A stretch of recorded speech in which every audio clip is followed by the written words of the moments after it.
Esta presentación en realidad es un bosquejo muy rápido de algunos aspectos de la digestión de los rumiantes, digestión y metabolismo, ¿no? Y al final vamos a ver algunos ejemplos de los trabajos que hemos realizado en Yucatán, tomando un poquito la teoría que sustenta este tipo de estudios, ¿no?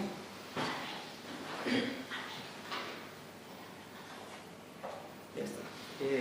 Bueno, pues en esencia todo lo que estamos haciendo, muchos de ustedes como estudiantes de posgrado, de maestría, y nosotros como investigadores o maestros del área agropecuaria, es mejorar, incrementar la producción de alimentos de origen animal. Pero esta producción no siempre es óptima por una serie de circunstancias. A veces los alimentos que disponemos no son los adecuados, hay insuficiente cantidad o la calidad no alcanza a llegar a los requerimientos de los animales, ¿no? De tal manera que tenemos que hacer, en base al conocimiento de la información de los alimentos, los estudios, una compensación, un balanceo de lo que el animal necesita para que obtengamos la máxima producción animal o la máxima rentabilidad de un sistema de producción. Entonces, en base a esto es lo que estamos trabajando en la nutrición, puesto que sabemos que la nutrición es la base de la producción y es uno de los principales costes de la producción animal. La plática, para que tengamos alguna secuencia, nos vamos a dirigir más o menos al proceso como los animales van aprovechando los alimentos, ¿no? En primera instancia, la ingestión, después siguen los aspectos de la digestión, cómo ocurre. Una vez que esta digestión se va dando dentro del aparato digestivo de los animales, se da un proceso de absorción y se van metabolizando, convirtiendo aquellas sustancias que el animal pasa dentro de su cuerpo en productos de origen animal. Entonces vamos a revisar un poco de esto. Y al final pues vamos a mostrar de manera muy rápida ejemplos de algunos trabajos de lo que hemos hecho para tener una idea de lo que estamos haciendo allá en Yucatán. Antes de hablar del consumo, ahí tenía una diapositiva nada más para recordar que dentro de los estudios y aspectos del consumo hay una palabrita por ahí que usan los ingleses que le llaman palatabilidad y que aquí le llaman gustosidad, me parece, ¿no? Gustosidad o preferencia. Es como cuando vamos a un restaurante y vemos un buffet con muchas cosas y vamos escogiendo lo que nos gusta, ¿no? Aunque haya 20 platos, vamos a agarrar aquellos que nos gustan. Y de la misma manera los animales, cuando van a comer, escogen lo que hay dentro de un grupo de plantas, o aunque hubiera una planta, van agarrando partes de esas plantas, ¿no? Entonces, ¿por qué lo hacen? Hay una serie de informaciones allá y teorías que tienen que ver con la información que ellos van obteniendo a través del metabolismo, de la digestión, de los sabores, que les van imprimiendo un conocimiento para decidir qué comer, cuánto comer o cómo comer, ¿no? Es nada más para considerarlo, que es una línea de trabajo también que precisamente ahora con los alimentos tropicales, alimentos locales como la alcachofa, el brócoli, se está evaluando en varias tesis aquí. Respecto al consumo, ya entrando en materia, el consumo es uno de los criterios principales para saber la producción que un animal puede tener. No hay nada más importante para la producción animal que poder saber cuánto come un animal. En las condiciones de estabulación esto es relativamente fácil, pero en condiciones de pastoreo esto es un gran problema y a la vez una gran necesidad, porque muchos parámetros podemos sacar. Podemos sacar la composición, podemos sacar la digestión, podemos medir una serie de cosas, pero lo que más nos dice cuánto puede producir un animal es cuánto está comiendo. Para saber cuánto come en condiciones de pastoreo es un gran problema.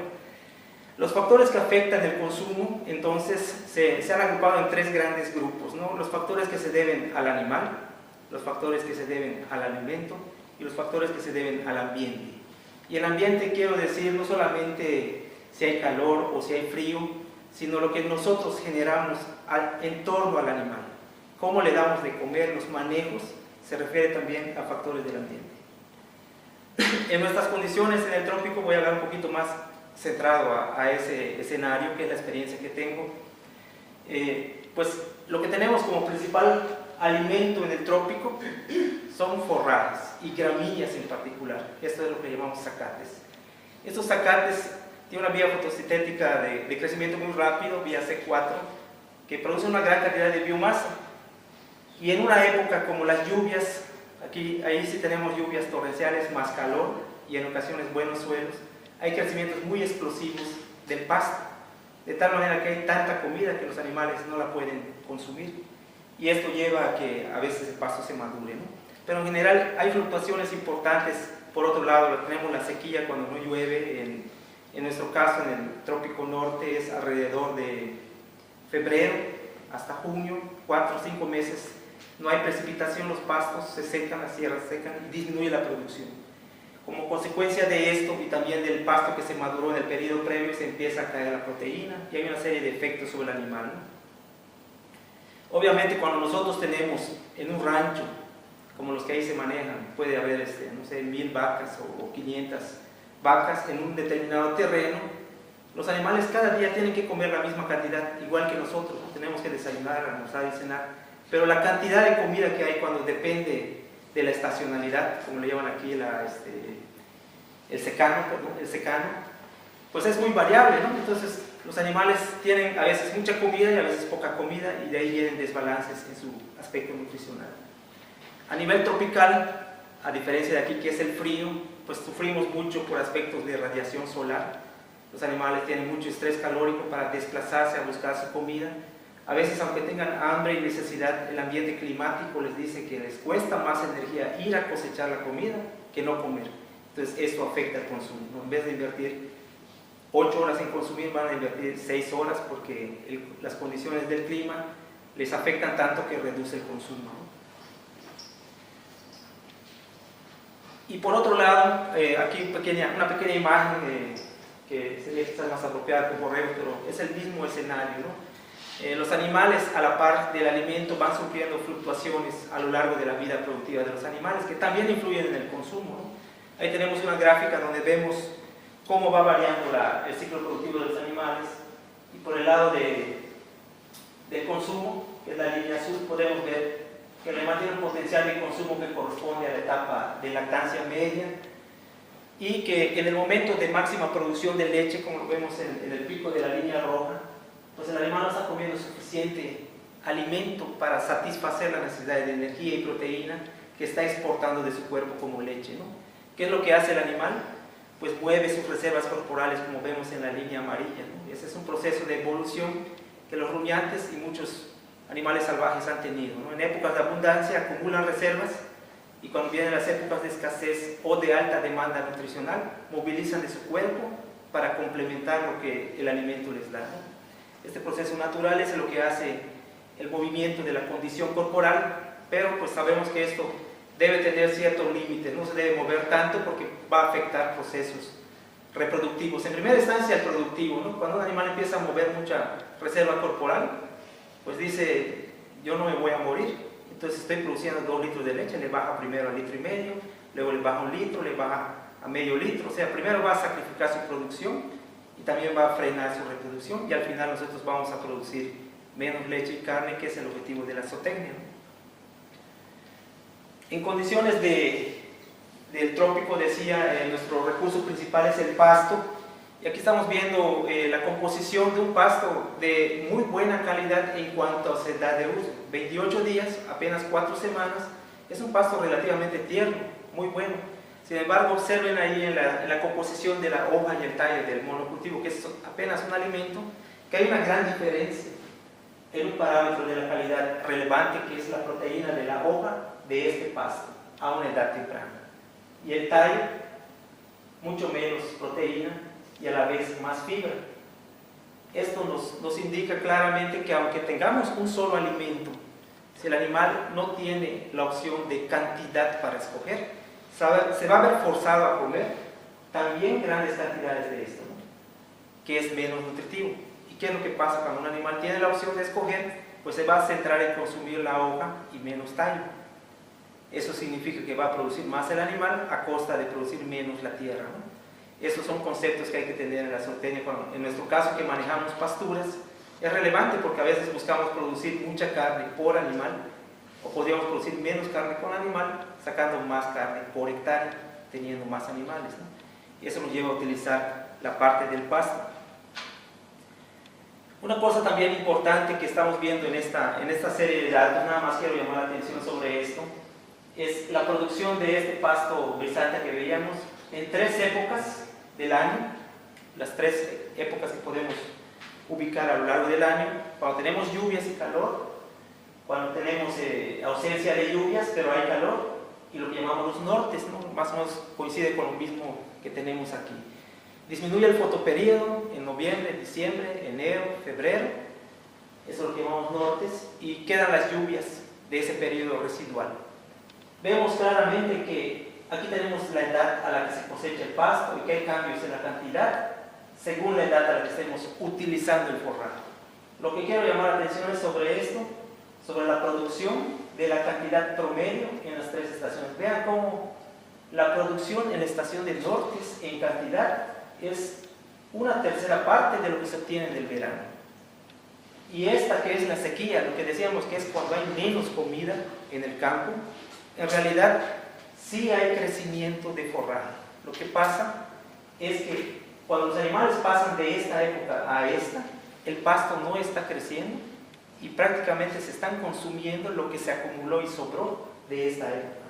De tal manera que cuando llega la siguiente época, esta, lo que vemos es un poco, los animales ya han desgastado. En otras palabras, el mensaje de esta información que nos confunde mucho en las regiones tropicales es que en la sequía no hay forraje, no hay cantidad. Pero en realidad el periodo donde no crece el pasto es el periodo inmediatamente anterior, cuando el fotoperíodo disminuye y cuando la temperatura disminuye. Porque esos pastos tropicales requieren una cierta temperatura para crecer y luz solar, ¿no?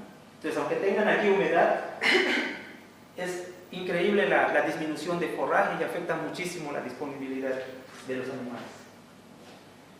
Esos datos son los mismos que se refieren a la producción. Estamos viendo cómo la producción de forraje va afectando la disponibilidad de proteína. No estamos hablando de cómo cuando hay cantidad tenemos disminución de la calidad porque se nos va madurando el forraje, ¿no?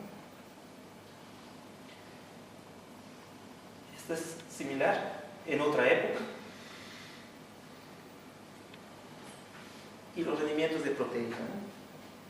Esta gráfica es para señalar el manejo tradicional de nuestros ganaderos. La mayoría de los ganaderos en el trópico es fijar los animales en el rancho en base a lo que su forraje puede mantener en promedio. Pero por las grandes variaciones, como decía, lo que ocurre en estos sistemas de secano, que supondría lo mismo acá, tenemos una época donde el crecimiento es muy superior a la capacidad. Esto representa la capacidad de consumo de un grupo de animales. Un grupo de animales siempre va a tener relativamente un consumo a lo largo de su vida similar, pero la disponibilidad en una época va a ser más allá de lo que puedan consumir los animales. Y ellos, al fijar esta carga, todo lo que sobra es prácticamente lo que queda con el concepto que manejamos en el trópico, que le decimos heno en pie, que es el mismo de conservar, que se hace más acá, ¿no? Que se corta y se ensila esto, o se corta y se seca y se enifica, ¿no? Eso sería lo mejor. Pero en nuestras condiciones en el trópico generalmente tenemos poco acceso a la tecnología de tractores, facilidades de manejo, de tal manera que es difícil implementar un proceso de conservación, y lo que se dispone es de mucho terreno, muchas áreas, y estos recursos naturales se conservan de forma natural como heno en pie. Entonces están aplicando prácticamente el mismo principio de conservar para la sequía lo que sobra, dejándolo en el campo y pastoreándolo, ¿no? La consecuencia de este manejo no es tan beneficioso. Es beneficioso en el sentido de que es práctico y económico, porque no tiene que invertir en maquinaria, pero la consecuencia es que el pasto que se queda va madurando y va disminuyendo su calidad, porque va aumentando a la par de la edad de ese pasto que se está quedando ahí, va aumentando la fibra, va aumentando la lignina.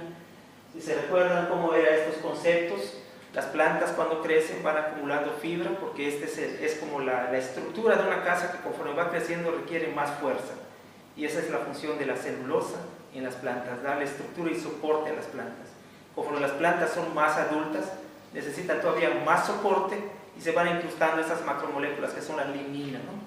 La lignina es importante porque el proceso de digestión del rumiante lo puede hacer a través de sus bacterias rompiendo la celulosa. No importa que la celulosa sea difícil de digerir, pero tiene bacterias el animal para romper esa celulosa. Cuando la lignina alcanza en la madurez de las plantas, lo que sucede es que entre las uniones de glucosa que se dan en la celulosa, se incrusta la lignina ahí. Es una molécula que impide que... Ustedes saben que las enzimas de las bacterias son como llaves que entran en una cerradura y abren y rompen enlaces, ¿no? Entonces esas enzimas de las bacterias celulasas del rumen que deberían digerir la fibra, cuando quieren entrar ahí están bloqueadas por la lignina y ya no se puede digerir la fibra. Eso es lo que hace muy baja la producción de los forrajes maduros, porque no se puede romper la celulosa por la lignina, que ocurre cuando la planta se madura. La planta lo necesita porque de lo contrario se quebraría, se caería, ¿no? Proceso vegetal que nos perjudica. A nivel de la producción animal, este esquema lo que está señalando es que la producción depende, como decía, en mucho del consumo, pero el consumo de los animales, en el caso de los rumiantes, está regulado por la digestión. La digestión tiene que ocurrir, aquí representa el proceso digestivo más o menos del rumiante, en el sentido de que el animal se llena la panza, es un depósito, una bodega que llena con comida, con forraje, y que para que pueda comer más nutrientes necesita que se desaloje o se desocupe este depósito que es la panza de los animales. Y este desalojo ocurre por el flujo. Ya ven que el animal va rumiando, haciendo partículas más pequeñas y finalmente salen las partículas que vemos en las heces. Es un proceso de salida que se llama de flujo de partículas indigeribles. Y también ahí pasan partículas de alimentos sobrepasantes, ¿no? Cuando usamos concentrado, esto pasa y llega al intestino donde se digiere. Pero la digestión ruminal aquí se está dando a través de las bacterias que están fermentando en un ambiente anaeróbico la fibra. Entonces, la desocupación de esto y el consumo, la cantidad de nutrientes que un animal puede ingerir, depende de este proceso de digestión y el proceso de desalojo. Son muy importantes estos dos principios en la digestión del ruminante. Decía que para que el desalojo se pueda dar, se da un proceso de fermentación. Aquí lo que está representando es cómo trabaja el otro principio de desalojo, que es la rotura de las partículas de grandes a pequeñas, ¿no? Cuando un animal agarra una fracción de forraje, como veíamos, es un pedazo grande que tiene que sufrir un proceso de masticación de 30, 40 masticaciones, lo deglute, luego lo regurgita más adelante, lo empieza a rumiar, lo sigue rompiendo, y esta partícula gruesa que va flotando es la que va estimulando las paredes del rumen. En esa sección del rumen existen terminaciones de los nervios vagos que sienten cosquillitas cuando roza ya la fibra. El rumen está moviéndose aquí cada 2-3 minutos, cada minuto se mueve 2-3 veces, y estos roces estimulan el proceso de rumia. Cuando el animal siente que hay una partícula gruesa acá, estimula, lo regurgita y lo remastica. Y así una partícula grande la va rompiendo, de tal manera que aquí tenemos comida en la panza de los animales que comió hoy, ayer, las está despedazando hasta que ya pueda salir, a través de una compuerta que es el orificio reticulomasal. ¿Se acuerdan? La panza de los rumiantes es un rumen, que aquí creo que sí se hace un menudo de esto, ¿no? Nosotros también tenemos una dieta de estas. Entonces sale y del rumen, que es el depósito grande, va a pasar a este depósito que se llama librillo. Ahí va pasando y va sufriendo unas absorciones porque este es un medio muy líquido. Después de aquí va a caer en lo que es el estómago verdadero o el abomazo, que es el que tenemos nosotros, ¿no? Ahí es donde ya hay una secreción de enzimas, secreción de ácido. Es una digestión similar a un monogástrico, pero eso no va a ocurrir hasta que no tenga el forraje que comió el tamaño de 1 o 2 milímetros para que pueda atravesar ese orificio reticulomasal. Es la puerta de salida. Mientras no tenga ese tamaño, ahí estará dando vueltas y ocupando espacio y limitando el consumo hasta que no se digiera. En el tiempo que está dando vueltas aquí el forraje, es ahí donde están trabajando las bacterias. Los protozoarios van atacando, se van infiltrando y van rompiendo esas macromoléculas hasta la unidad fundamental que vamos a ver más adelante, que es la energía, ¿no? El proceso de digestión entonces de un forraje dentro de la panza del animal la podemos visualizar en términos del alimento, en términos de que todo alimento tiene una parte que es digestible, que es función de su composición química. Si es un forraje tierno, esta fracción será mucho; si es un forraje maduro, será menos. Lo indigestible es lo que vamos a ver en la cantidad de heces que excreta un animal a partir de una dieta. Y lo que se digiere, es importante entender que actualmente se manejan estos conceptos de que cuánto se digiere no solamente es tener la cifra de cuánto se digiere, sino también un aspecto muy importante ahora en los criterios de balanceo y eficiencia de las dietas es saber la velocidad a la que se digiere. Eso es algo muy importante porque no es lo mismo que un alimento se digiera un 80% en apenas 6 horas, que esta curva hiciera así, se mantuviera así, o que esta curva fuera despacito y al final vaya poco a poco. Esto es lo que se llama la cinética de digestión, y se ha visto que este concepto de la velocidad a la que se digiere cada uno de los alimentos o las fracciones químicas que contiene el alimento es más importante para determinar el consumo que saber cuánto se digiere. No sé si se capta la idea. Es muy importante saber a qué velocidad se digiere más que cuánto se digiere, porque eso es lo que regula el consumo más, la velocidad de digestión. Ahora bien, en este proceso de digestión, donde están trabajando las bacterias, es importante que esos bichitos que están allá, esas bacterias que están haciendo el trabajo verdadero de la digestión, tengan todos los elementos para producir, ¿no? Y un elemento muy importante para la digestión de la fibra es que tengan nitrógeno en forma amoniacal. Las vacas cuando comen proteína de los forrajes, enzimas, pero esas proteínas son degradadas a péptidos, los péptidos hasta aminoácidos, y el aminoácido finalmente es despedazado en las dos fracciones, que es el esqueleto de carbono y el grupo amino, y es ese grupo amino lo que usan las bacterias para comer y formar sus enzimas, reconstruir, pero así es el proceso de ellas. Entonces necesitamos que tenga amoníaco el rumen para que esas bacterias trabajen en la rotura de la celulosa, ¿no? ¿Qué pasa? Como veíamos en el forraje, cuando forzamos a un animal a consumir tallos, pasto con las partes basales que tienen menos proteína, pues habrá menos de esto. ¿Qué pasa cuando el forraje es maduro o cuando no balanceamos las dietas bien y no damos suficiente proteína? Pues es como un carpintero que no tiene herramientas para trabajar, no va a poder hacer el mueble, necesitan ese amoníaco. Entonces esa es una de las líneas que hemos trabajado bastante en el trópico, la suplementación de proteína a través de varios recursos, entre ellos la leucaena, la urea, los bloques de melasa, en fin, una serie de estrategias, porque esa es una de nuestras problemáticas más comunes, que falte proteína y por tanto amoníaco a las bacterias. Esto es lo que decía de la digestión del brisanta, ¿no? De una serie de estudios habíamos hecho varios trabajos con distintos pastos tropicales, y en este trabajo, por ejemplo, salió a colación este dato, la velocidad de digestión que medimos en el rumen del pasto brisanta, que es un pasto muy popular en la región del sureste. Se ha hecho popular porque resiste condiciones de pastoreo, en fin, tiene muchas virtudes agronómicas, pero entre los ganaderos nos decían cuando empezamos a trabajar con ellos este pasto me gusta porque siempre está verde y bonito, pero mis animales no lo comen. Si tengo este pasto, me comen todo y de último se comen el brisanta cuando no tienen otra opción, que los caballos no lo comen. Y otros comentarios que nos decían, mi ganado ya no da el mismo peso cuando lo vendo que cuando lo vendía y tenía otro tipo de pasto, ¿no? O sea, no crecen igual.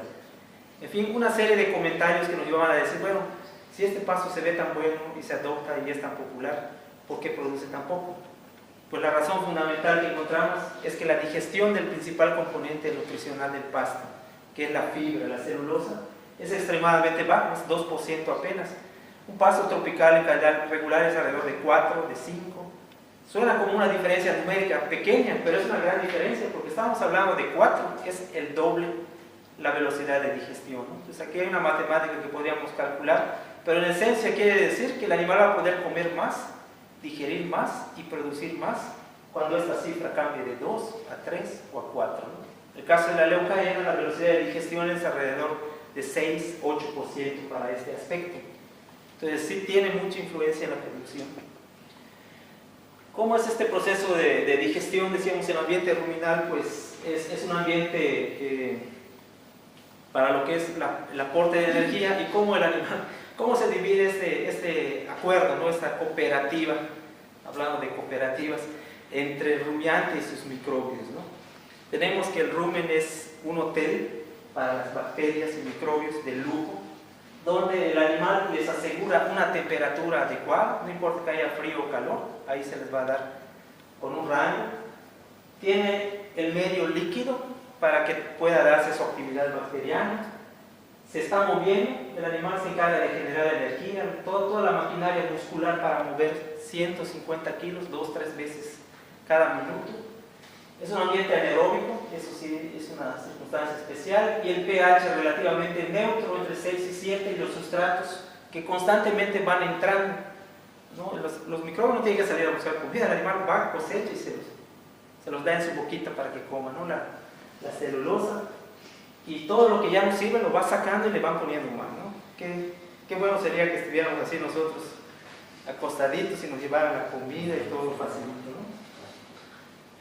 El ambiente ruminal tiene estas características de un ambiente anaeróbico, decíamos, una temperatura relativamente estable, un pH neutro. Es interesante esto, ahorita vamos a ver un poco de la bioquímica, cómo es que tenemos este pH. A lo largo de la digestión se da dando un incremento de la presión osmótica, ¿no? Los minerales, y el proceso de romper las celulosas y convertirlas en ácidos va incrementando la concentración de estos ácidos y la presión osmótica. Esta presión osmótica es importante porque es el mecanismo como cuando se producen los ácidos van pasando de ese ambiente ruminal hacia la sangre por difusión pasiva, por diferencia de concentración. Cosa importante en estos días, el calentamiento global. Decíamos en la plática anterior, es que en ese proceso de fermentación se está produciendo gas. Aunque ustedes no lo vean, una vaca eructa sus 1200 litros al día, ¿no? Daría para inflar un dirigible, creo. Y de ese gas, el 30% es metano. También hay otros gases. Entonces, el punto es que este metano, pues sabemos que es un gas de efecto invernadero actualmente, que es criticado, y que nuestra línea de trabajo en la facultad, pues estamos viendo qué alimentos, qué sustancias pueden ayudarnos a reducir ese metano. Ahí están los bichos de los que estamos hablando. El ambiente ruminal está compuesto de 3 grandes grupos microbiales, que son las bacterias, como las conocemos, bacilos y cocos. Tenemos los protozoarios, que hay ciliados, no ciliados, de una diversidad de formas y tamaños. Aquí podemos ver una figura, por ejemplo, donde el protozoario tiene adherido en su pancita un grupo de bacterias, como las rémoras de los tiburones. Estos viven en simbiosis, donde el protozoario le está generando metabolitos a esas bacterias metanogénicas. Es una interacción que se conoce que existe entre un grupo de protozoarios con bacterias que producen metano. Y otro grupo microbial importante son importantes las dietas fibrosas como las que tenemos en el trópico, o quizás aquí cuando estemos usando pajas, los hongos. Los hongos son una población recientemente estudiada que tienen importancia porque son los únicos que en ese ambiente anaeróbico pueden romper los enlaces de celulosa y de lignina. ¿Sí? Eso significa que cuando tenemos una dieta de muy mala calidad, estos bichitos ahí abren esas puertas de la lignina y la celulosa, entonces ya pueden entrar las bacterias celulolíticas a hacer el resto de la digestión de la celulosa. Claro que ese proceso es lento y esa es la desventaja. Hablando de números, las bacterias, que son las que hacen el mayor trabajo de la digestión de los rumiantes, fíjense que solamente en 1 mililitro de líquido ruminal, en 1 mililitro tenemos 100.000 millones de bacterias. Y aproximadamente en 1 mililitro hay 1.000 millones de protozoarios. La diferencia es el tamaño, y estos son mucho más activos, ¿no? Y los hongos, pues en menor cantidad. ¿Cómo están distribuidas las bacterias, que son las importantes? Pues están divididas en 3 grandes pools del ambiente ruminal. Una tercera parte está adherida a las paredes ruminales, una tercera parte se va incrustando en el alimento para digerir, y una tercera parte está flotando en el ambiente acuoso, ¿no? Decíamos antes, no sé si recuerdan, que la panza de una vaca tiene como unos 180 litros, 180 kilos o 150 kilos. Un borrego pues proporcionalmente menos. Ahí siempre estoy pensando en las vacas, pero si en 1 mililitro hay 100.000 millones de bacterias, Pedro, ¿cuántas bacterias hay en 150 litros? Un número de muchos ceros. Es grandísima la cantidad de bacterias. Entonces, estamos hablando de una población de enorme relevancia, y son las que hacen el trabajo metabólico. Estas bacterias son las que requieren el nitrógeno, y puesto que son la población microbial, esto es realmente lo que le da la proteína al animal. Para que ese animal produzca leche, proteína en la leche, muchos de esos aminoácidos van a venir de la proteína microbial que va pasando en el líquido. ¿Se acuerdan que las partículas tienen que romperse para que puedan salir? Ahí dentro de esas partículas están pegadas unas bacterias y cuando llegan allá en el aguamazo les echan su ácido, así como hace Raquel en los reactivos, le echa su ácido, se disuelve la proteína y va liberando sus aminoácidos, ¿no? Entonces, estos microbios son los que le van a dar la proteína al animal, principalmente las bacterias. Los protozoarios, que son los otros actores, en kilos o en peso pueden representar casi tanto como las bacterias, pero metabólicamente son menos importantes. Sin embargo, sí tienen su papel a nivel ruminal. Los protozoarios tienen una proteína de mayor calidad que las bacterias, en primera instancia porque no tienen esa pared que rodea a las bacterias. Los protozoarios solo tienen membrana celular, entonces son más fáciles de digerir y son más nutritivos para el animal cuando pasan al intestino. Sin embargo, estos protozoarios son unos bipales porque tienen unos mecanismos de retención en la digesta. Cuando llega el alimento se pegan ahí, flotando en la parte superficial donde no está la puerta de salida. Y cuando ya están llenos, se asientan en el fondo por su peso y tampoco salen porque la puerta de salida está en medio.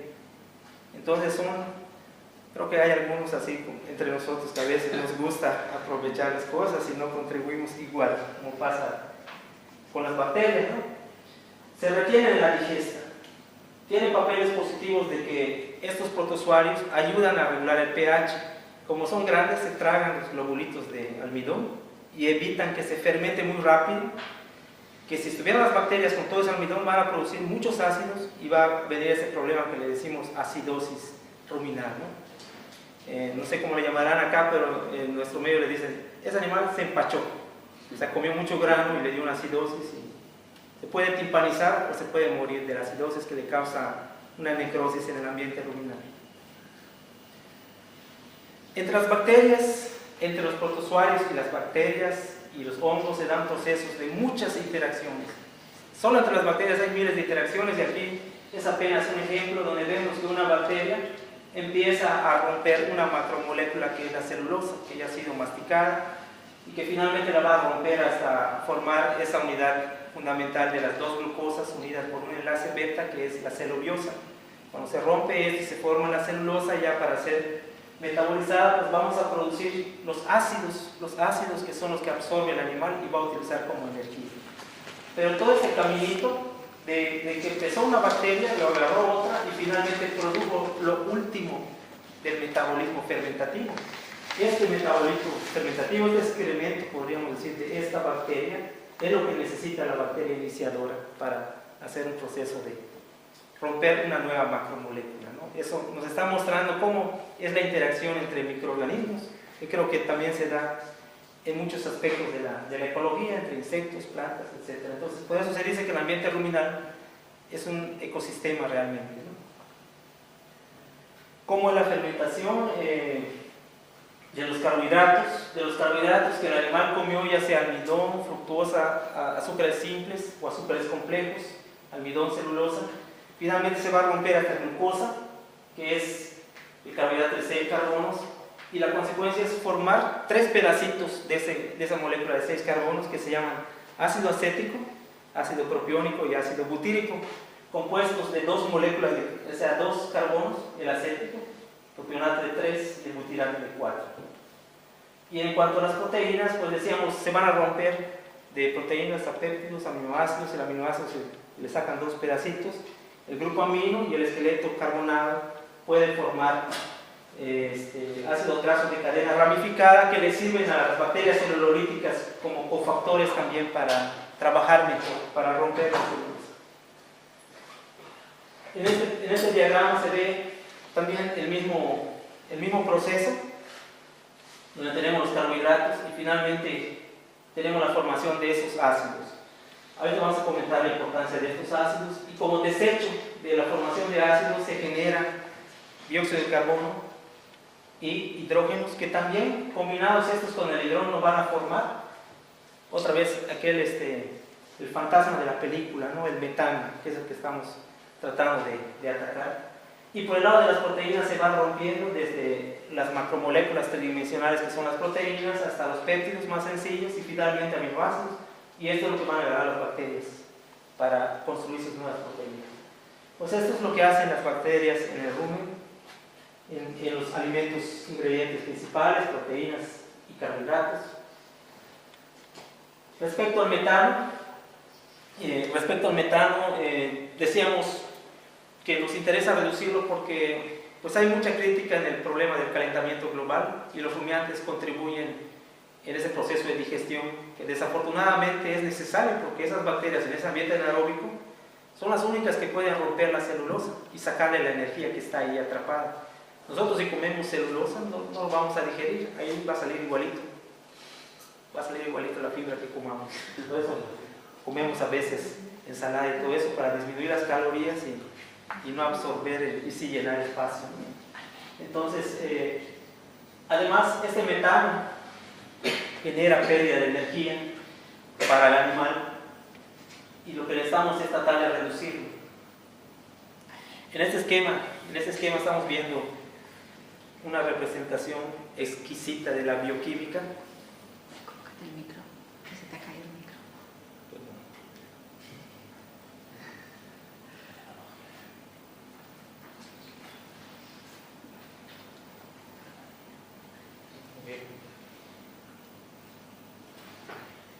Bien, ese esquema está mostrando de nuevo la consecuencia de una molécula de glucosa, hablando ya de la energía, ¿no? Ese trade-off, como le dicen, o es el negocio. Bueno, vamos a ponernos de acuerdo, bacterias, animal. ¿Cómo nos vamos a dividir la energía que estamos comiendo, ¿no? Aquí nos está mostrando ese balance energético. Si ustedes se acuerdan de aquella bioquímica que vieron en la prepa, cada molécula de glucosa generaba 36 ATPs. ¿Se acuerdan de eso? Era una lata, pasaron del examen, pero son 36. Entonces, esos 36 ATPs que puede dar una molécula de glucosa en el ambiente ruminal, vean lo que resulta. Cuando produce dos acetatos, el rumen, las bacterias están ganando 2 ATPs acá y 2 acá, 4. De 6 carbonos partió a piruvato y de ese piruvato puede dar origen a 2 acetatos con pérdidas de hidrógeno y dióxido de carbono y 2 ATPs. Entonces, ¿qué ganó esa bacteria al formar esto? 4 ATPs de 36 que tenía. Esto es un 11% de la energía total de esa molécula de glucosa. Cuando las bacterias agarran otro camino y forman propionato, forman acá 2 ATPs también, más estos 2 son 4. Y cuando es el butirato que se forma, que es una molécula de 4 carbonos, son otras 2 y otras 2, son 4. O sea, estamos ganando 11% de energía. Pero cuando se forma acetato y se forma butirato, se generan estos desechos. Vean que estos desechos están acá. Y acá no hay dióxido de carbono en el propionato. Los 3 carbonos fueron capturados en 2 moléculas de 3 carbonos. Aquí terminó la historia para las bacterias. Pero en este caso, estas bacterias pueden formar metano, CH4, y generar otro ATP. Es decir, a las bacterias les conviene generar metano. Obtienen un ATP más y con esto llegan a una obtención de 16% de energía de los 36 que tenía la glucosa, ¿no? O sea, bioenergéticamente eso es importante y es un ambiente anaeróbico. Ese es uno de las limitaciones más importantes del rumen y sus bacterias, la energía que pueden extraer. Y esa es una de las razones por las que de preferencia se va hacia la formación de metano. Si nosotros producimos más de esto, pues tenemos menos metano. Eso depende de que el animal coma más grano, más almidón, que es el que forma el propionato, ¿no? O lo podemos modificar, es ahí donde estamos trabajando con algunos compuestos de las plantas. Existen varias sustancias que se pueden hacer para cambiar un poco este patrón de fermentación. Aquí la representación del metano, propionato otra vez lo mismo. Y cuando estos ácidos se van produciendo y acumulando al degradarse la celulosa, recordamos de nuevo, volvemos un poquito atrás, un animal que come forraje, un herbívoro, prácticamente todo lo que come, el 60-70% de lo que come es fibra, es celulosa, es hemicelulosa, y todo eso son puros carbohidratos. El objetivo entonces es generar energía para el ambiente ruminal y para el animal, básicamente a través de las dietas fibrosas o los rumiantes. Todo lo que se produce como AGVs que se van acumulando aquí, pues tienen que ser desalojados, porque imagínense que ustedes vayan vertiendo ácido y ácido, pues van a crear un medio ácido y van a dañar ese ambiente. Para empezar, las bacterias no pueden vivir en un ambiente ácido. Entonces, ¿cómo se puede controlar eso? A través de las papilas del rumen que van absorbiendo el ácido, por un lado. Por otro lado, va saliendo a través del orificio reticulomasal líquido y ácidos, va desalojando también. Y otro mecanismo importante es la producción de saliva. En esta gráfica lo que estamos representando que es lo que ocurre en cuanto a los tipos de ácidos que se producen en función de los tipos de alimentos que podemos dar y cómo resulta esto en metabolitos que nos sirven luego para la producción. En la primera gráfica lo que estamos viendo, esta de arriba, es la producción total de AGVs. Esto es cuántos ácidos se producen de lo que come el animal en función de cuánto concentrado tiene lo que come. Por cada kilo puede tener hasta un 80% de concentrado, un 80%, y 20% de forraje, o una dieta exclusivamente de forraje o más forraje, donde tenemos mucho forraje y poco concentrado. ¿Qué pasa en el ambiente ruminal? Que tenemos menos ácidos cuando la dieta es de forrajes, que cuando la dieta es de concentrado tenemos más ácidos. ¿A qué se debe esto? A que es mucho más fácil para las bacterias romper moléculas de carbohidratos que provienen de almidón o azúcares simples que carbohidratos que provienen de celulosa, que son moléculas grandes que tienen que romper primero físicamente y son cerraduras más difíciles de abrir para las bacterias abrir. Entonces, conforme se van abriendo y rompiendo, se van generando los ácidos y va cambiando la cantidad. La cantidad de ácidos nos va a decir la cantidad de energía que el animal tiene para producir. Por otro lado, aquí tenemos la proporción de los ácidos. Un animal puede producir 100 mililitros de 100 ácidos o puede generar 200 o 300 ácidos en función de la dieta, la cantidad de concentrado. Pero por cada 100 ácidos que produce, tiene mucho más acético cuando la fermentación es lenta. Y cuando la fermentación es más rápida, va disminuyendo el acético y proporcionalmente va aumentando el propiónico. Esto suena a pura palabrería, pero vamos a ver que es muy importante porque el propionato es el único que cuando es absorbido y pasa a la sangre del animal puede ser reconstruido hasta glucosa, porque estos animales son hipoglucémicos. Aunque consuman glucosa, todo se fermenta en el rumen y cuando llegan al intestino ya no tiene glucosa para absorber. Y aunque sea un rumiante, cada célula de ese rumiante necesita también glucosa. El cerebro del animal solamente funciona con glucosa. Los glóbulos rojos solamente funcionan con glucosa. Y además el feto solamente utiliza glucosa y también la placenta. Entonces sí necesita glucosa, pero no la está recibiendo y la tiene que reconstruir.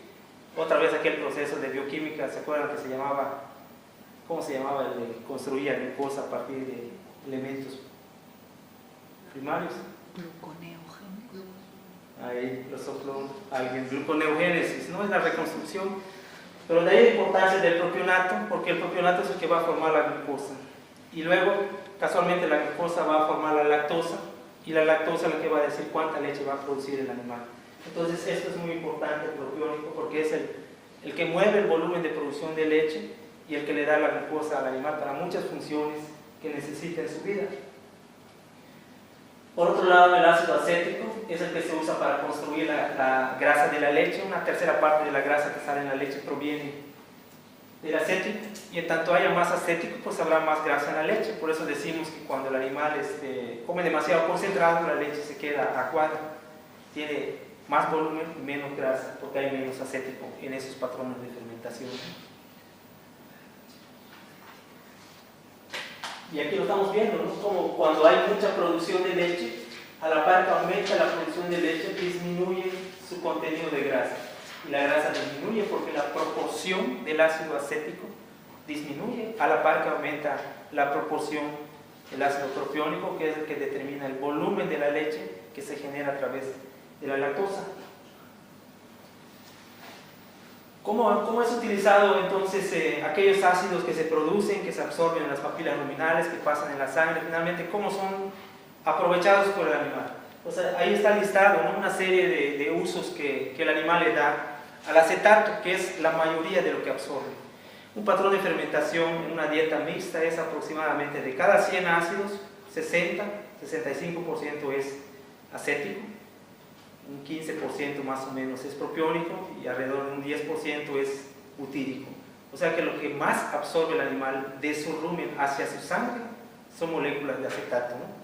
Entonces el acetato es el que más se utiliza y es la fuente de energía de casi todas las células del cuerpo del animal para todo lo que necesite, donde camina aquellas contracciones ruminales moviendo kilos y kilos, toda la vida del animal, el corazón, la respiración, todo eso utiliza energía y esa energía se genera principalmente del acetato. Sirve para formar la grasa de la leche y, por si fuera poco, decíamos que cuando hay mucha energía en forma de acetato, mucha comida, lo almacena en el cuerpo del animal, como esas llantitas que tenemos, ¿no?, como grasa corporal. Para épocas cuando no hay comida, se moviliza esa grasa por medio de la lipólisis, ¿no?, el proceso inverso a la lipogénesis. El propionato, decíamos, es extremadamente importante en el caso del rumiante porque es el que genera el volumen de la leche, la glucosa para todos los usos que pueda tener el animal. Y el butirato no es otra cosa que el acetato, nada más es una molécula de dos acetatos que se pegan, ¿no?, que finalmente están circulando ya como cuerpos cetónicos, que a veces cuando estos cuerpos cetónicos son demasiados, se dan en algunos procesos metabólicos del animal, como la cetosis, ¿no?, cuando la borrega o la cabra está en el último tercio de gestación, tenemos poca fuente de propionato en la dieta de los animales, no hay glucosa, entonces se generan muchos acetiles que forman cuerpos cetónicos. De ahí el problema de la cetosis, ¿no? Este es el esquema del metabolismo, donde podemos ver cómo es que se forma la glucosa en las células de los animales. Aquí tenemos el interior de la mitocondria, donde vemos que el propionato y otros esqueletos carbonados de aminoácidos van entrando a nivel del succinil, van avanzando en el ciclo de Krebs y hay un punto donde pueden salir, que es el oxalacetato, y del oxalacetato entonces por vía inversa pueden formar glucosa, ¿no? Esa es donde acaban los ácidos grasos. Vean que la entrada del ciclo de Krebs, ahorita lo vamos a ver, todo esto que es la base de la energía de la vida, es alimentar en esencia todo a partir de acetilcoenzima. O sea, toda la glucosa que comamos, todo al final va a ser para que saquemos pedacitos y entren allá de moléculas de dos carbonos que se llaman acetiles. O sea que aunque no seamos rumiantes, de todas maneras tenemos que romper esa molécula de glucosa hasta acetil para que entre el ciclo de Krebs. Aquel fantasma de los exámenes de bioquímica, ¿no?, del ciclo de Krebs, ahí está. Tenemos cómo va generándose los hidrógenos. Básicamente es una molécula que se va rompiendo en pedazos y cada hidrógeno entra en la cadena oxidativa, ahí mismo dentro de la mitocondria, y va a generar 3 ATPs, ¿no? Aquí se generaban 2 ATPs, y la molécula se va rompiendo y perdiendo sus carbonos. Y finalmente estos carbonos es lo que vamos a sacar en la respiración como dióxido de carbono, ¿no? Y dentro de todo esto estamos generando 12 ATPs por cada acetil. 12 ATPs. Entonces, si teníamos 2 acetatos, tenemos 24 ATPs, por aquellos que utilizó las bacterias de rumen, que eran 5 ATPs, ¿no? Estamos viendo que el negocio es bueno para el rumiante, porque la mayoría de la energía la está obteniendo de los ácidos que absorbió y menos se quedó en el ambiente ruminal, ¿no? El proceso de digestión del rumiante, entonces, retomando un poco lo anterior, está compuesto de procesos mecánicos, físicos que corresponden a la masticación. También tenemos procesos químicos donde hay enzimas tanto bacterianas como del animal, ¿no? Y cómo, esta es una representación conceptual de cómo la energía de las distintas dietas va quedando finalmente para la producción animal. Se dice que prácticamente entre un 5 y un 15% de toda la energía que tiene lo que come el animal es lo que finalmente va a exportar como su producto carne, leche o crías, ¿no? Porque mucho de esa energía se pierde en lo que come, lo que excreta, las heces, una parte de esa energía va a salir ahí. De lo que digiere el animal, hay una parte de energía todavía que va a perder, que son esos gases que va eructando, el metano, otra parte de energía. También decíamos que el amoníaco, ahorita lo vamos a ver, cuando hay mucho derrame y no se aprovecha, pasa a la sangre, en la sangre puede intoxicar al cerebro del animal. El animal dice, bueno, eso me va a matar, lo convierte en urea en el hígado, pero tengo que usar energía y finalmente lo excreta en la orina. Entonces esa energía que costó es parte de una pérdida del metabolismo del animal, que es la diferencia entre energía digestible y metabolizable. Cuando la energía metabolizable, cuando lo absorbe el animal, como aquel acetato que se convirtió en beta-hidroxibutirato y el beta-hidroxibutirato que se rompió en acetato, hay unas interconversiones de moléculas dentro del cuerpo del animal que generan un incremento calórico, que igual es una pérdida de energía, que es lo que pasa de la energía metabolizable a la energía neta. La energía neta es finalmente lo que va a entrar ya en la célula para que el animal sintetice algo que necesitamos. Una molécula de proteína en la leche, una molécula de lactosa o un crecimiento de un pedazo de músculo del animal. Esa energía neta es lo que va a servir para los procesos de producción del animal, ya sea leche, carne, pelo, y tenemos también la energía neta que sirve para que el animal viva y tenga sus funciones básicas, ¿no? Entonces, desde que empezó, que teníamos 18 megajulios de energía bruta, se dice en los forrajes, pues apenas un 5% queda acá, ¿no? Ya en el producto que estamos cosechando. Entonces el proceso de utilización de la energía lleva mucho trabajo para que finalmente quede en el producto que nosotros, cuando mordemos nuestra torta y todo eso, pues le ha costado mucho a la naturaleza generar ese componente de energía. Esta es otra representación del proceso digestivo, donde vemos que, de nuevo, retoma que el proceso digestivo del rumiante depende en gran medida de ese proceso de fermentación, y ahí es donde entra la utilización de los alimentos. El rumiante debería en primera instancia ser un animal que utilice aquellos alimentos que nosotros, los monogástricos, no podemos aprovechar. Y eso es básicamente alimentos ricos en fibra, en celulosa, como los subproductos agrícolas de la alcachofa, el brócoli, etcétera, ¿no? Y forrajes. A consecuencia de esto, el animal va a obtener proteínas microbiales. ¿Qué es lo que pasa? Que de 100.000 millones de bacterias que habían allá, se van a convertir 200.000 millones de bacterias. Esas 100.000 van a ser absorbidas para el animal y le va a dar proteína para todo lo que necesite. Y los ácidos grasos, que es lo que produce los carbohidratos que se van rompiendo, los absorben, donde ya vimos que la mayoría de la energía la obtiene el animal a través de los microbios y su chamba que hacen en este proceso de fermentación. Este esquema representa cómo se conceptualiza actualmente los requerimientos de proteína de los animales, donde se busca que haya una sinergia. Aquí estamos viendo un concepto que es importante, que antes no se tenía en cuenta, que las bacterias cuando consumen rompen la proteína, y para que crezcan y le den proteína al animal necesitan, para que se multipliquen en energía, y que debe haber una proporción, un balance entre la energía y la proteína.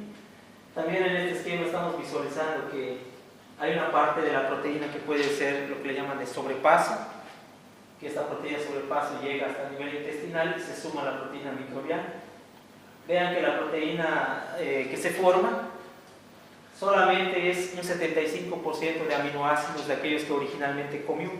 Es decir, que esa bacteria, aunque tenga 100 gramos de proteína, ahí dentro de ella hay como un 15% de ácidos nucleicos, nitrógenos en forma de ácidos nucleicos, que no son aminoácidos, que originalmente lo fueron cuando comió el animal, ¿no? Estas son pérdidas de la proteína que comió el animal, que finalmente le quedaron menos al animal.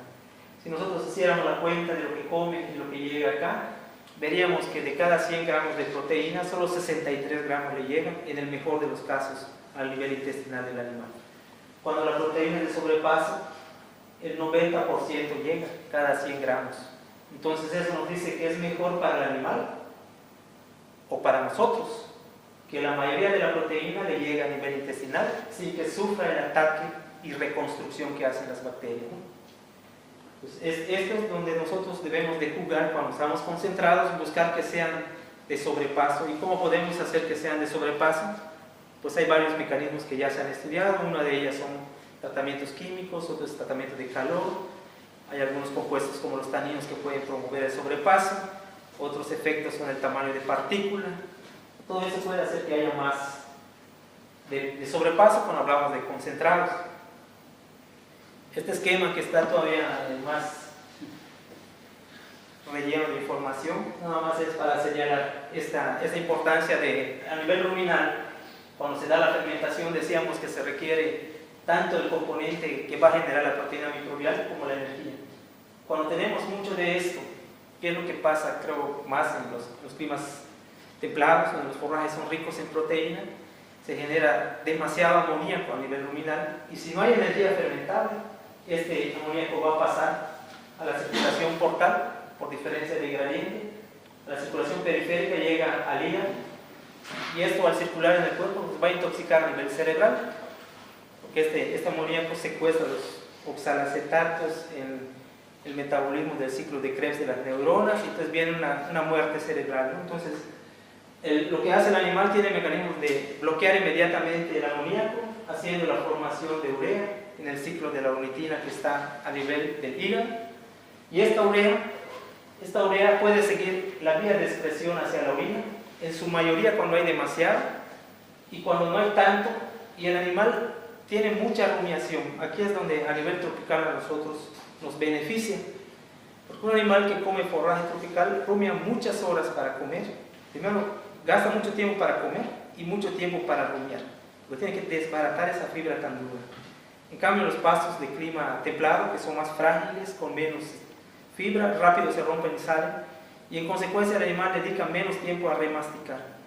Cada vez que el animal mastica es como que estuviéramos inyectando saliva en la boca, y saliva con urea que se está reciclando en esta urea. Entonces hay más rescate de urea en las dietas tropicales porque hay más masticación y rumia en comparación de los forrajes de clima templado. En fin, esto es muy interesante, ¿no? Aquí tenemos procesos de catabolismo cuando no tenemos suficiente energía, donde las proteínas se descomponen, generan esqueletos de carbono y luego generan los amoníacos. El proceso inverso del anabolismo, ¿no? Y aquí tenemos el proceso anabólico. Este aspecto de la proteína microbial, pues en mi caso ha sido un objetivo importante de estudio, porque para nosotros en el trópico el forraje es el recurso principal y no hay nadie mejor para desbaratar esas moléculas duras, convertirlas en energía y en producción que los microbios. Es la proteína microbial, la fuente más barata de proteína para la producción animal en el trópico. Pero estudios que se han hecho en muchos lados, se ha visto que la producción de proteína microbial del rumen hacia el animal puede variar desde 10 hasta 60 gramos, una variación demasiado amplia que nos dice que algo importante puede hacerse para cambiar la producción al doble, al triple, con una mejor sinergia, ¿no? Y eso es lo que los métodos actuales han buscado. Sinergia entre energía y proteína del rumen marca mucho cuánta proteína microbial se produce de una misma cantidad de alimento. Es increíble que comiendo 10 kilos un animal me produzca 400 gramos de proteína, o comiendo los mismos 10 kilos me produzca 800 gramos de proteína. Con eso puedo yo producir, no sé, medio litro de leche o 1 litro de leche, comiendo lo mismo. Todo es cuestión de la sinergia de la energía, y a veces esto es el arte de ver qué le doy primero y segundo por las distintas velocidades de fermentación, porque el objetivo es que la energía que se produce se sincronice con el amoníaco que se produce para que se produzcan los microbios. Un microbio que tiene energía y no tiene proteína no va a multiplicarse, y al no multiplicarse ya no va a digerir la fibra, y al no digerir la fibra ya no va a comer, y entonces ya no va a producir la animal. Es una cadenita que resulta en la producción, la sincronización. En este trabajo lo que hicimos, y lo ponía nada más para manifestar la importancia de cómo se puede incrementar la producción con aspectos como el tamaño de partícula. En este trabajo una serie de dietas con ingredientes locales. En este caso usamos un frijol terciopelo, un producto local, que se molió de 3 tamaños. La dieta era la misma, solo cambió el tamaño físico. Y Aquí, por ejemplo, estamos viendo la implicación de que la misma dieta tenga un tamaño físico, cómo cambia el tiempo de masticación al día en los borregos, ¿no? 100 minutos más. Estamos hablando de una dieta bastante integrada, 100 minutos más representa energía, primero que nada. Cada movimiento de masticación es energía que ya consumió, metabolizó, absorbió, generó para masticar, y es el mismo alimento. Entonces aquí gastó más energía. ¿Qué ocurre a nivel ruminal? En este trabajo usamos lo que son los marcadores, unas sustancias que se ponen en la dieta y podemos rastrear a qué velocidad está saliendo lo que come, ¿no? En este estudio, vean nada más este dato, es el tiempo medio de retención en el rumen. Cuando el tamaño de partícula era grueso, lo que comió este borrego, lo que comió en un bocado, permaneció en promedio 33 horas en el rumen. Y cuando el mismo alimento fue molido en tamaño pequeño, permaneció 11 horas en el rumen. Vean la diferencia, que es del orden del triple. ¿Qué implicación tiene esto? Es el mismo alimento y se digerió la misma cantidad. A ver, Paula. ¿Qué implicación tiene para el sitio de digestión?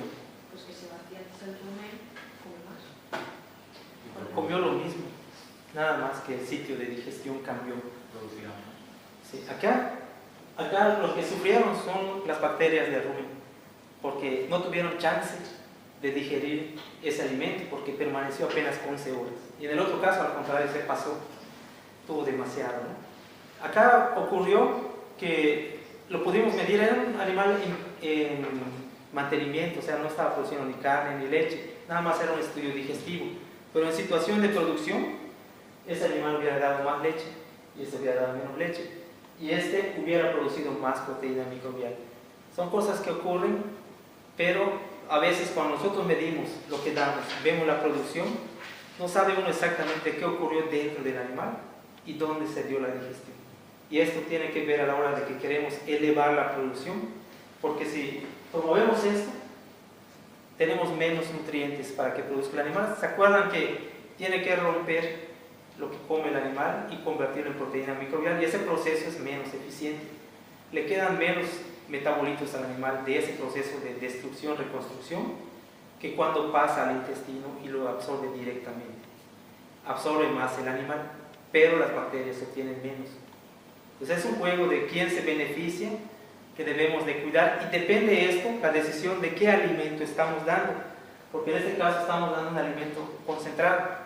Entonces aquí sí es válido que sobresalga al intestino, porque lo que va a pasar al intestino se puede digerir por el animal.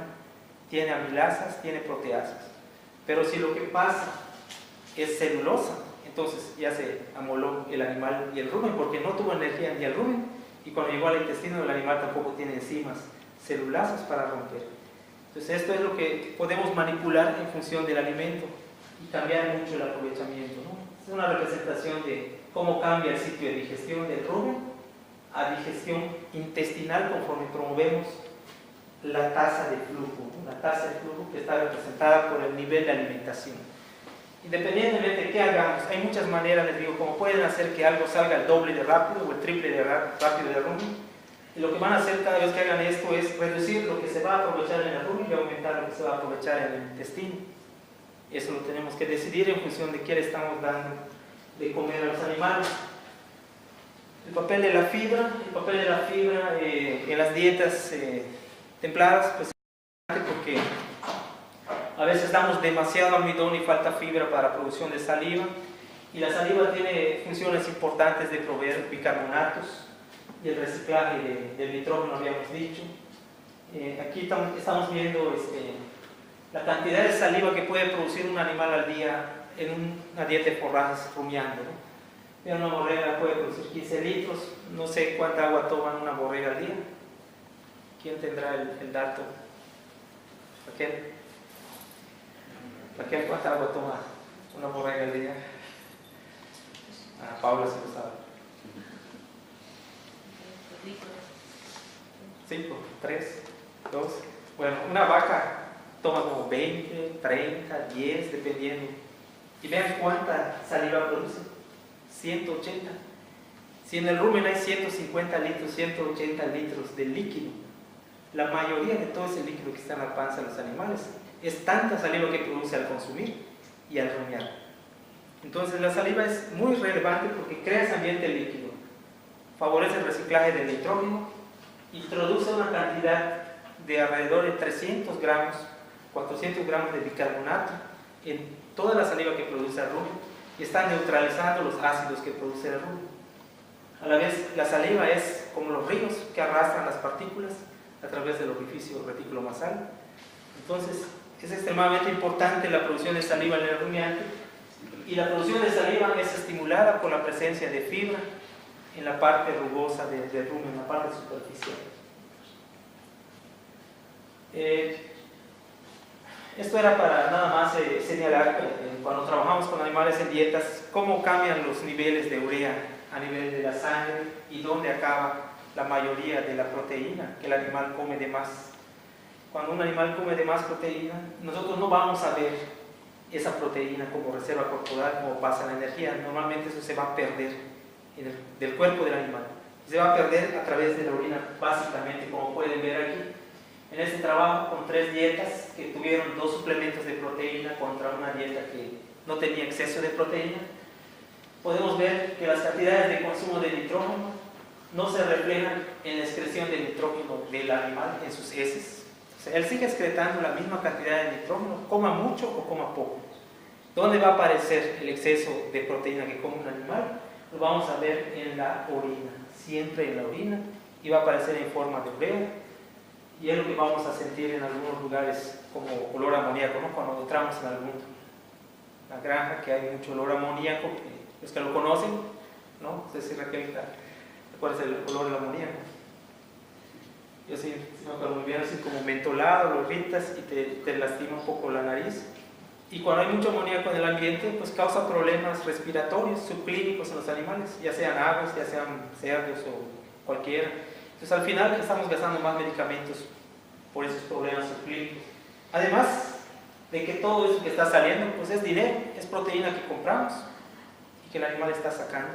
Y que para que saque de su cuerpo necesita ATPs en su hígado que va a usar para producir leche o carne o crías. Entonces es pérdida total y además es contaminante ambiental. Algunos ejemplos de trabajo muy rápido de lo que hemos estado haciendo en Yucatán con respecto a pasturas, sustratos, es lo que vamos a ver ahora ya, porque creo que ya me voy excediendo.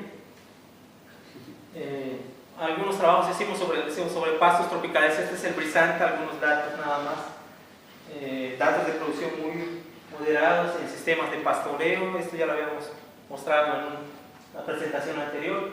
Hemos trabajado con pasto Taiwán, con pasto Guinea, pasto brisanta. Ha sido relevante el brisanta porque la ganadería de monocultivos en el sureste tiene aproximadamente 100 años en Yucatán, pero es un proceso relativamente extractivo porque se establecen los pastos sobre selvas o montes y suelos muy fértiles por acumulación de siglos de materia orgánica de los árboles.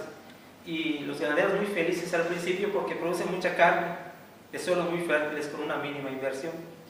Pero con el paso de los años, al cabo de 50, 70 años, empiezan a decir: mi terreno ya no produce lo mismo. Antes yo tenía 100 vacas y ahorita apenas puedo mantener 70. Antes yo vendía, si engordaba todos 1000 kilos y ahorita vendo 700, pero mis costos son los mismos. Pues ha pasado un proceso de degradación de los suelos, de extracción a lo largo de los años que no se ve de un día para otro. Pues a raíz de esos problemas han entrado estos pastos como el brisanta, que ya son muy populares y ocupan el 70% de toda la ganadería del sureste, pero son pastos que tienen muy baja calidad. El animal los come menos y por eso se ven tan bonitos en las praderas. Es lo que estuvimos mostrando hace un poco. Algunos recursos locales que tenemos son el Procimum nalicasa, que es un forraje de excelente calidad, es un árbol que hemos trabajado. Otros que hemos usado es algunas leguminosas que contienen taninos, buscando mezclarlo con el Procimum porque es un forraje de mucho costo y muy buena calidad. Otros trabajos que hemos hecho a través de distintas tesis en los años pasados es el uso de bloques. Esa tecnología es una tecnología que nos ha servido mucho para suministrar proteína a los forrajes de baja calidad en las épocas como las sequías, ¿no? y que es una tecnología muy práctica para muchas cuestiones. Por ejemplo, se usa para desparasitar animales silvestres, venados, poniéndole los bloques antihelmínticos. Podemos usar también allá, se le ponen drogas en los sitios de engorda para reducir los problemas de timpanismo, para desparasitar borregos y cabras. Hemos usado piña, subproductos de piña. Bien, es una herramienta muy sencilla. Ejemplos de suplementación. El uso de la leucaena, decía en la presentación anterior, nosotros llevamos como 20 años estudiando la leucaena en chico, en grande, en varias cosas, pero fue apenas con el sistema silvopastorial que empezamos a hacerlo ya en condiciones más reales y a nivel ya de producción. Muchas de estas cosas las hemos evaluado, como vieron, en el ambiente ruminal, sea un poquito, digamos, de laboratorio, muy bonito, y realmente explica la producción, pero hasta que llegamos a nivel de campo, pues hemos podido confrontar la teoría con resultados. Aquí tenemos otro trabajo de otra línea de trabajo, que es la medición de la producción de proteína microbial. Antes decíamos que la urea nos refleja lo que el animal no aprovecha de la proteína que come, ¿sí? Ese es un parámetro muy fácil de medir y muy importante. La urea, tanto en la sangre como en la orina de los rumiantes, nos dice lo que no aprovecha. Pero hay, como en la moneda, dos caras. Cuando nosotros en la orina analizamos un compuesto que se llama lantoína o derivado de purina, podemos deducir también la proteína que el animal produjo de su masa microbial. O sea, lo contrario, ¿no? ¿Cuánto de lo que comió resultó en proteína utilizada? Es un marcador, igual que la urea. La urea nos dice lo que no se aprovechó, y el otro parámetro, alantoína, nos dice lo que se aprovechó. Es un marcador microbial. Otros trabajos que hemos hecho es la parte de la medición de la energía de las dietas. En este caso fue un trabajo de borregas, y lo estaba mostrando por la similitud con algunos trabajos de aquí. En este trabajo lo que estamos buscando es medir la eficiencia. Tenemos la borrega de pelo, pero siempre estamos usando para nuestros balanceos comerciales datos de climas templados, ¿no? O los británicos o los norteamericanos, o a veces del INRA. Entonces son valores que son hechos o generados con animales de otras razas, con otras dietas y en otros climas. Entonces nosotros en el trópico necesitamos ir generando qué tanto son eficientes nuestros animales con nuestros alimentos. Este trabajo tiene ese enfoque, no es medir la eficiencia de la utilización en esta raza que es muy común de borregos. Ahí es el pelibuey, es de pelo porque no tenemos problemas de frío sino de calor, entonces es una adaptación para el clima cálido.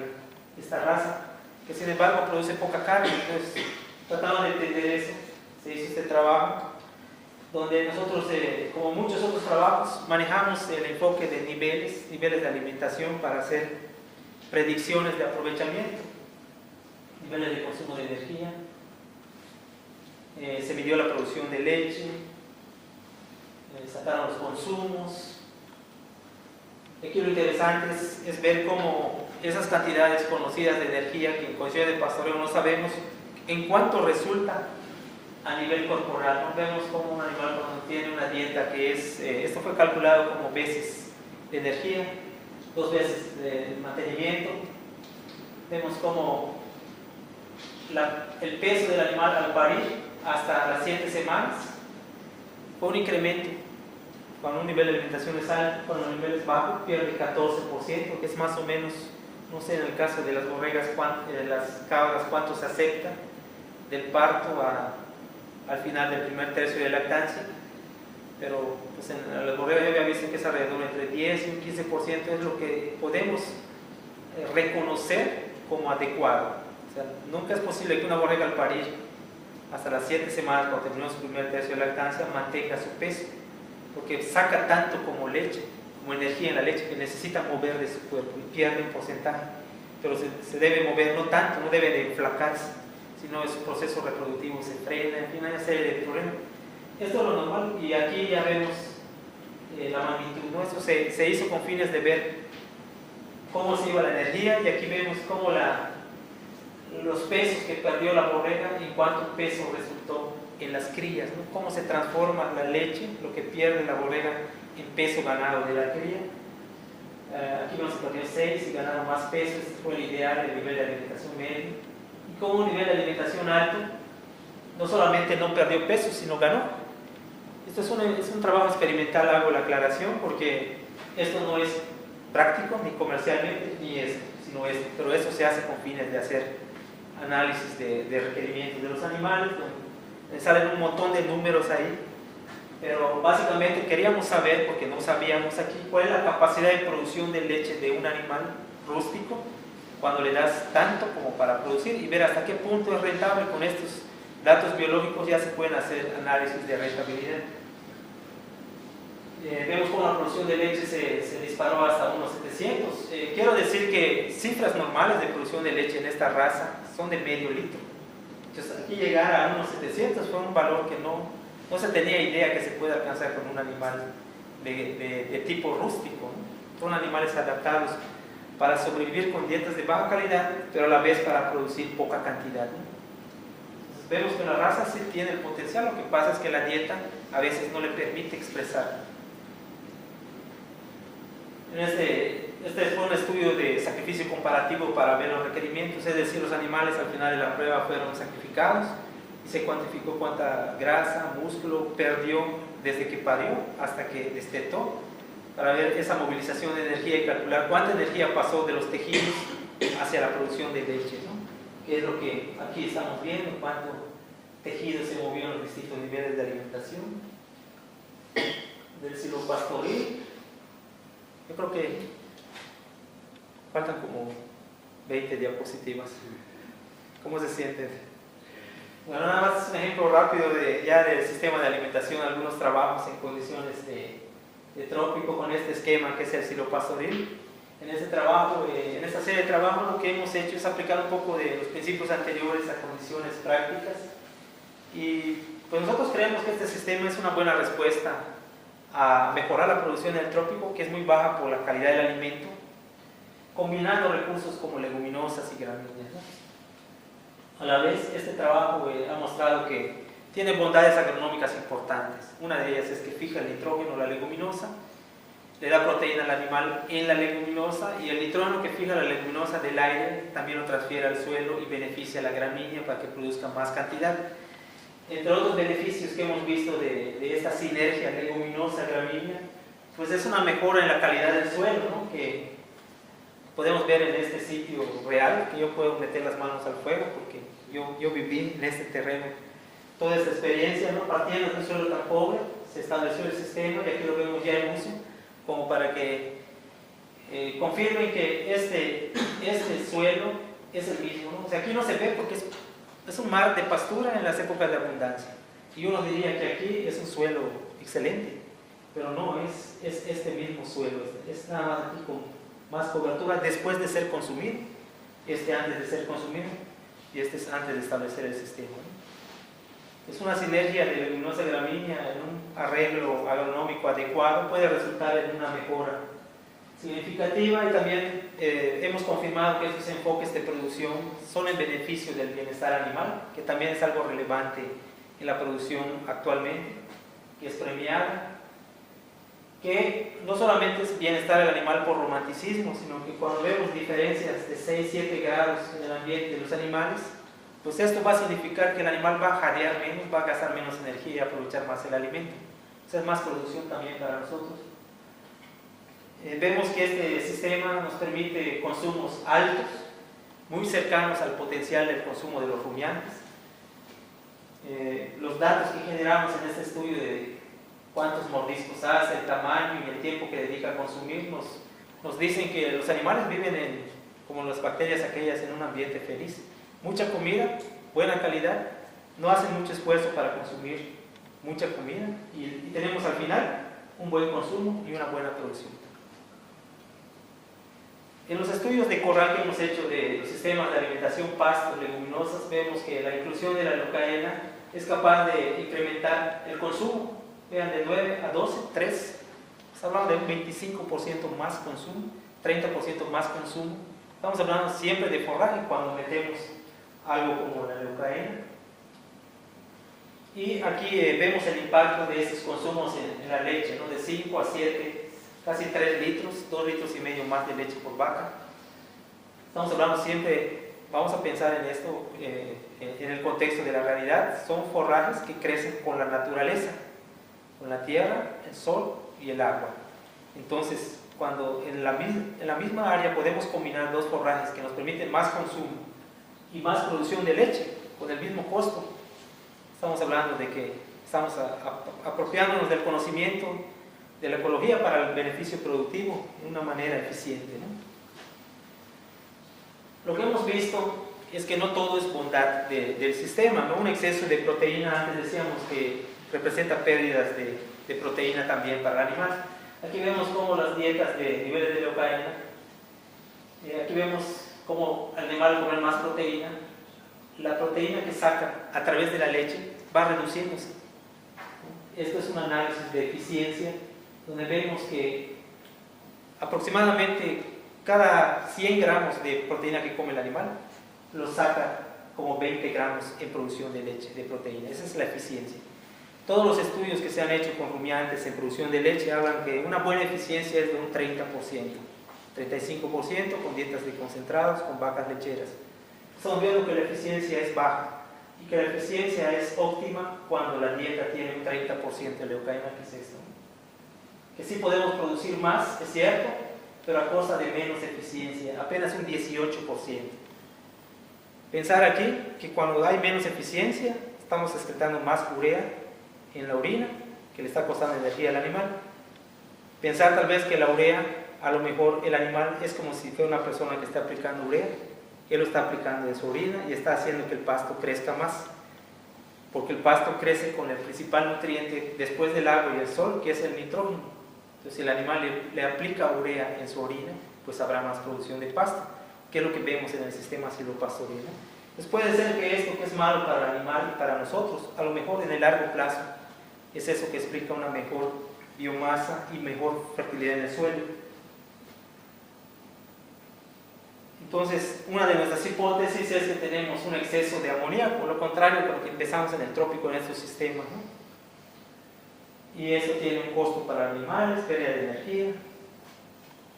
Vemos unos modelos que estamos tratando de construir con los distintos experimentos, que hay un rango importante en el consumo de proteínas de los animales y en la producción de leche. En fin, estamos tratando de integrar esto a un modelo metabólico.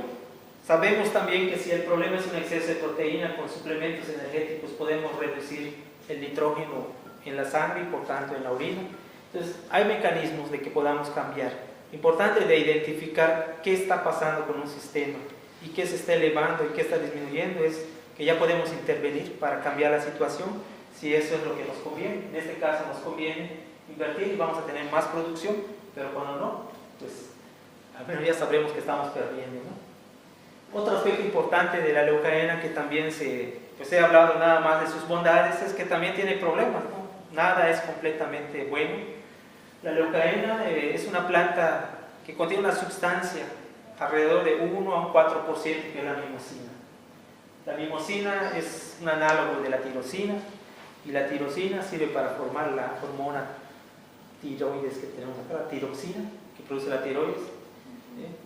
Esa hormona que es un polipéptido lo usan todas las células de nuestro cuerpo para el metabolismo energético. ¿Qué pasa cuando un animal come esto y no puede eliminar la mimosina? Pues pasa a la sangre y se va a formar tiroxina defectuosa. Entonces vamos a tener un metabolismo energético deprimido, ¿no? Eso hace que el animal coma menos, produzca menos.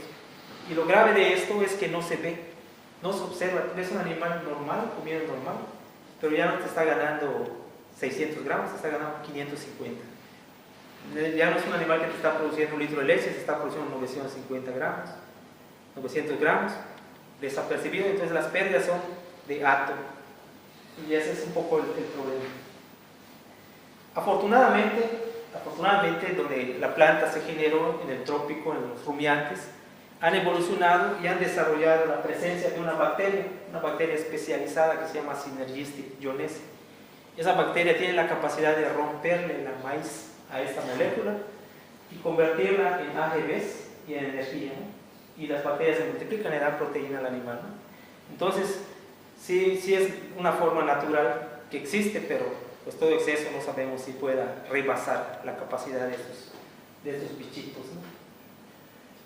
Otro trabajo que hemos estado realizando, aquí una tesis de doctorado recientemente terminó, estaban estudiando el efecto a nivel reproductivo, que fue una pregunta que habían hecho en la sesión anterior y se me pasó. Precisamente el exceso de proteína, se ha visto que un exceso de proteína puede acidificar el ambiente uterino, ¿no? La urea puede permear a ese ambiente, acidifica el ambiente uterino y crea un ambiente inadecuado para la implantación del embrión en su etapa temprana. Entonces, en consecuencia, lo que se ha visto es que cuando hay mucha proteína, hay una disminución de la fertilidad. Y esa fertilidad ocurre porque hay una reducción de la implantación del embrión temprano y se requieren nuevos servicios. En fin, se refleja como una baja fertilidad, exceso de proteína. Entonces, en este trabajo estaban investigando esa influencia, ¿no? Y encontraron alguna evidencia de que puede haber una disminución en la calidad de la leche uterina que se forma en esa etapa de implantación temprana.